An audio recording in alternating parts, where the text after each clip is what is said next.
পয়লা বৈশাখে মা লক্ষ্মীকে আপনার ঘরে বেঁধে রাখার জন্য অবশ্যই আপনারা এই 5টি শুভ জিনিস কিনে আনুন। এর ফলে মা লক্ষ্মী আপনার ঘরে সারা জীবনের জন্য বসবাস করবে। এটি আনার জন্য কি কি এমন সামগ্রিক দরকার তাই নিয়ে জেনে নেব। সর্বপ্রথম 1 নম্বর, এই দিন অবশ্যই ঘরে চাল কিনে নিয়ে আসুন। এতে আপনার ঘরে সুখ শান্তি সমৃদ্ধি বৃদ্ধি পাবে। এই দিন আপনি চাইলে মা লক্ষ্মী, গণেশ ও মা সরস্বতীর ছবি বা মূর্তি নিয়ে আসতে পারেন, খুব শুভ বলে মানা হয়।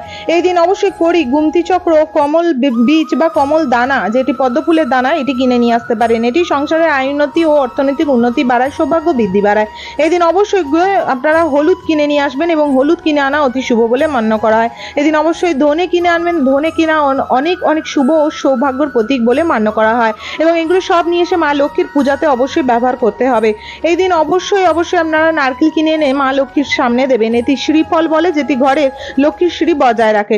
সাথে এই দিন অবশ্যই কর্পূর কিনে নিয়ে এসে মা লক্ষ্মীর আরতি করবেন। এই দিন অবশ্যই ঘরের মধ্যে আপনারা বিশেষ করে মিষ্টি, ফুল এগুলি কিনে নিয়ে আসবেন। এটি ঘরের জন্য শুভ বলে মাননীয়।